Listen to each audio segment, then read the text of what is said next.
Halo guys, welcome to podcast So Scary. Bareng kita di sini bakal nyeritain beberapa kisah horor yang pastinya bakal ngundang beberapa narasumber yang bakal bikin kalian merinding nih. Bersama aku Angjela Nisha dan sama teman aku Laika yang bakal nemenin kalian ngedengerin kisah-kisah horor yang bikin merinding. Nah, kita nggak cuma berdua aja nih, kita kedatangan narasumber. Nah, yang pertama ada salah satu narasumber kita yang bakal nyeritain masa SMK-nya nih. Gimana Laura kabarnya? Alhamdulillah baik. Halo semuanya. Hai.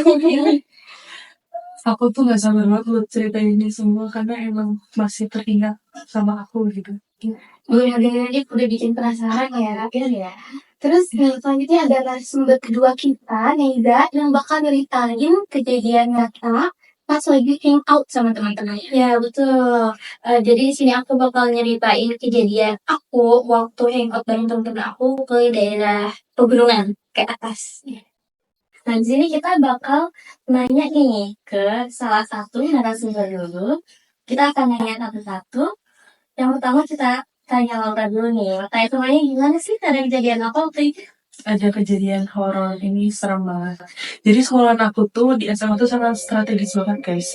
Jadi depannya itu sungai, belakangnya kuburan, sampingnya sawah. Wah bisa pas banget ya. Iya, betul. Posisinya. Terus gimana? Terus pas itu tuh ada kejadian kerasukan massal tuh di sekolah gara-gara ada pembangunan baru, gedung baru. Nah pas di bangunan gedung baru tuh ada pohon beringin gitu di tebang tapi gak izin. Jadi penunggu yang di itunya tuh marah di pohon beringin. Jadi pas pembangunan baru pokoknya ditebang tanpa izin. Iya. Jadi tuh pada marah. Nah pas itu tuh ada kerasukan massal gitu di sekolah. Berapa banyak tuh? Sekitar 20-an lebih lah. 20 lebih siswa yang kerasukan. Banyak banget sih. Berarti itu apa sih kayak hektik banget ya? Iya pasti sih. Terus itu kayak kejadian awal pas kerasukan tuh kayak gimana sih? Atau salah satu murid ada yang ngalamin? Nah pertama tuh kejadian tuh dari kelas 12 karena gedung kelas 12 tuh dekat sama gedung baru itu. Jadi awal mula tuh dari anak-anak kelas 12 itu. Nah gitu aku kejadiannya aku kelas 11 gitu. Jadi pas itu kayak tiba-tiba ada yang teriak-teriak gitu dari itu gedung yang kelas 12. Terus kan jadinya orang panik kan kayak dengan orang teriak gitu, kira itu ada apa, ternyata pas itu ada yang kerasukan. Jadi selama kerasukan 20 orang massal itu tuh kejadian ada apa aja tuh? Ada yang nangis, terus ada yang apa teriak-teriak, terus ada yang marah. Nah itu salah satu penunggu yang di situ pohon beringin itu. Kira-kira setelah itu tahu nggak sih apa penyebab kerasukan massal itu? Ada yang tahu belum?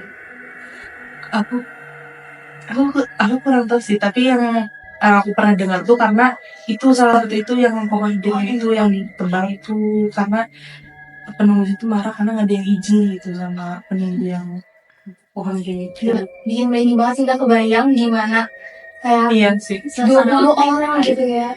itu bener-bener ramai banget. Habis kejadian itu dilakuin apa tuh? Apa udah sampai situ aja? Enggak, pas udah kerasukan gitu kan ada setan yang di pohon beringin itu kayak minta sajen gitu, minta sajen kayak. Jadi lagi pas itu tuh salah satu setan yang di situ tuh yang di pohon beringin tuh minta sesajen gitu, terus kayak mau ada orang yang minta maaf ke dia kayak gitu. Nah terus pas itu dilakuin ngaji sama itu. Iya satu sekolah ngaji bareng. Terus ada beberapa spot di sekolah aku tuh dikasih sajen gitu biar menang gitu. Kayak gitu aja sih. Berarti setelah itu kayak tidak pernah lagi tuh keulang kejadian? Enggak, tapi hawa ininya masih terasa gitu hawanya. Iya sih, orang kecil massal itu doang. Apalagi sebanyak kuburan kan. Merinding banget sih. Oke, kita lanjut dulu nih ke cerita selanjutnya dari narasumber kita yang kedua, Neiza. Gimana nih ceritanya? Jadi awal mulanya aku bersama keempat teman aku pergi ke Ciater untuk nginep di salah satu rumah teman aku. Aku bersama keempat teman aku pergi ke Ciater untuk nginep di salah satu rumah teman aku yang dia asli warga Ciater. Aku berangkat sore jam 4 lah ya, kurang lebih jam 4. Pada waktu itu aku sama teman-teman aku nggak ada yang sadar kalau malam itu tuh malam Jumat. Kejadiannya di malam Jumat, pas banget ya. Terus kita sampai rumah temen aku tuh jam 5:30 gitu loh. Berarti kalian dari perjalanan tuh maghrib juga? Iya, maghrib juga. Tapi pas kita perjalanan menuju rumah itu biasa aja. Nggak ada kejadian janggal apa-apa. Ya kayak kita menikmati suasana di Ciater gitu ya sih. Iya banget ya. Terus kita sampai di sana langsung bersih pada sholat dulu, sholat maghrib. Habis sholat maghrib itu langsung untuk mau nyari makan. Ya, berarti ya. Nyari makannya juga pasti kalian pada tahu lah ya, rumah makan yang terkenal di Ciater itu. Kita di situ pada makan, tapi salah satu teman aku itu sompral. Itu kan tempatnya kan di kebun teh ya. Nah, dari salah satu teman aku itu ada yang sompral, ketawanya kenceng banget gitu. Pas di perjalanan menuju rumah makan itu, kita ngelewatin perkebunan kebun teh. Itu posisinya tuh malam. Abis maghrib ya. Terus kita berlima kan ya. Berlima yang satunya bonceng 3. Nah, aku sama teman aku itu berdua. Betulan aku yang nyetir. Jadi dua motor. Terus aku kan minus ya, keadaan aku minus, aku pakai kacamata. Tapi si jalanan itu nggak kelihatan. Gelap gulita, nggak ada sama sekali kendaraan yang berlalang di lampu banget. Padahal aku udah nyalain lampu jauh, tapi tetap si jalan itu nggak kelihatan. Saking gelapnya. Gila beringnya. Iya. Yang aku takutin pas berangkat itu takutnya ada begal. Iya. Lebih gitu ya. Soalnya kan kayak nggak ada pemukiman, itu kayak perkebunan semua. Aku lewat situ. Dan itu pertama kali loh aku lewat situ malam-malam. Itu tuh jalurnya emang selalu lewat situ atau sebenarnya ada jalur lain? Ada jalur kedua sih. Cuma kita pas berangkat lewat situ. Ini lewat situ ya. Nah, lanjut ke pas habis kita makan dari tempat itu, kita langsung pulang. Tapi aku pas menuju pulang enggak ngelewatin si jalan kebun teh tadi. Beda jalur. Aku ngelewatin salah satu villa yang sangat terkenal juga, pasti kalian tahu. Di Ciater ada villa yang besar sekali yang terkenal ya, yang terkenal horornya. Aku lewat situ. Jadi posisinya aku di depan bawa motor, teman aku yang bonceng 3 itu di belakang aku.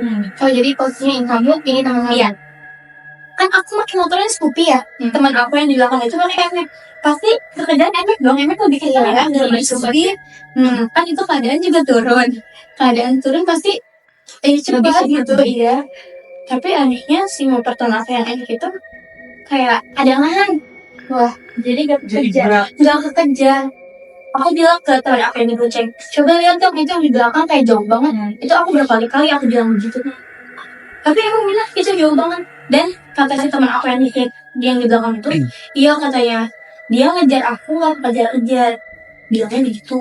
Tapi kalian nungguin atau kayak tetap jalan? Aku tetap jalan, tapi aku langsung tengok lagi gitu.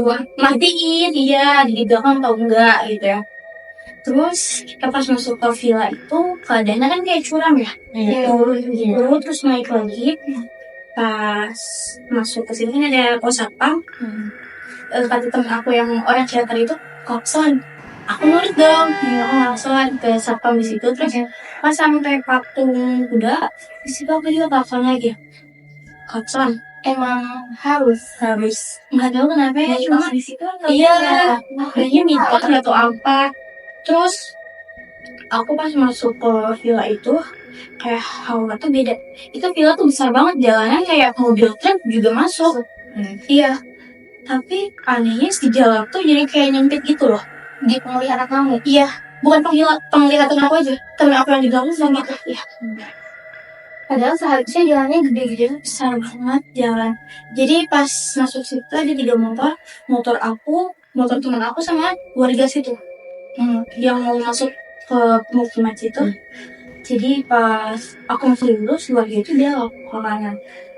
Salah satu teman aku yang di belakang, yang nyetir yang di belakang. Pas sampai tanjakan udah mau belok pemukiman, dia ngeliat di sebelah kiri jalan ada kaki yang tingginya sepohon. Kakinya doang. Kakinya doang sepohon. Berarti gede banget ya. Gimana badannya kan? Iya. Ya itu kakinya doang sepohon. Aku nggak berani lihat kanan kiri dong. Aku aja nggak kelihatan. Ya aku nyetir. Temen aku emang ada bisa.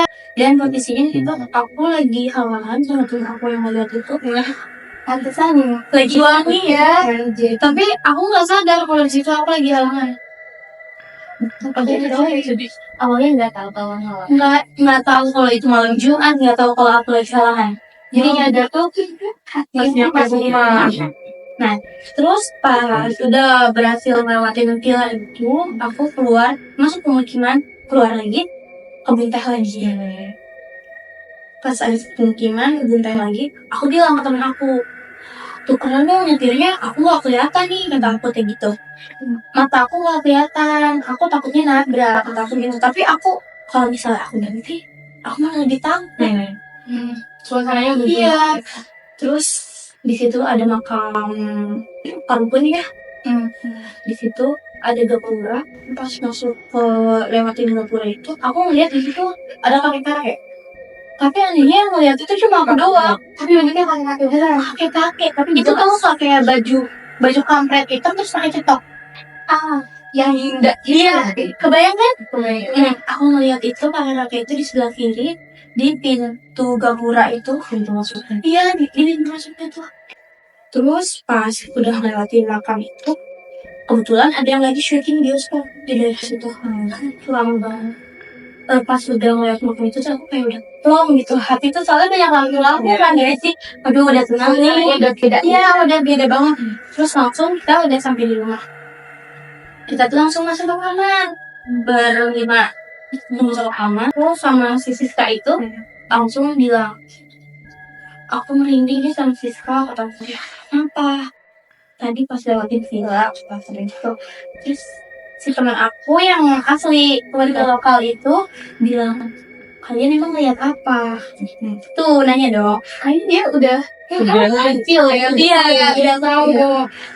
Kata teman aku sih Siska itu jawab, aku tadi katanya ngeliat kaki yang tinggi sepohon, terus aku ngeliat jalanan itu menyempit, kata aku. Terus aku ngeliat ada kakek-kakek di makam Parubun itu, kata aku gitu.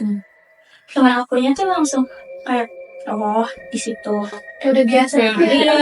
Terus teman aku yang asli Ciatri itu langsung bilang, iya katanya emang bener kalau di villa itu dulu katanya waktu bulan puasa, nggak tahu kejadiannya tahun berapa, di situ ada 2 orang cewek kecelakaan. Jadi si villa itu ada yang buat ke atas sama turun. 2 jalur. Iya, 2 jalur itu. Nah katanya pas lagi ngabuburit ya. Kalau puasa kan pada ngabuburit ya. Pas ngabuburit mereka itu nggak pada pakai helm katanya. Ngabuburit ke villa itu kencang kendaraan katanya. Kencang sampai jatuh, terus kena batu kepalanya sampai si kulit kepalanya itu ngegangguin muka. Kebayang gak sih? Langsung meninggal di tempat. Jadi kejadiannya kayaknya dari pas awal soal itu ya. Lagi haji. Lagi haji. Karena gak sadar itu kan. Tuh. Sini jadi pelajaran ya buat kita semua. Kalau kita datang ke salah satu tempat tuh gak boleh sombong. Kayak harus selalu berdoa gitu kan.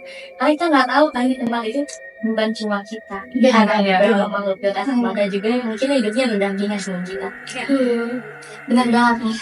So makasih juga buat narasumber kita, Laura sama Mega, yang udah mau berbagi ceritanya nih buat kita. Semoga cerita dari mereka ini bisa jadi pengingat ya buat kita. So terima kasih sudah menonton kami. Stay Indonesia, Stay lengkap, stay safe, stay spooky, and see you di next cerita.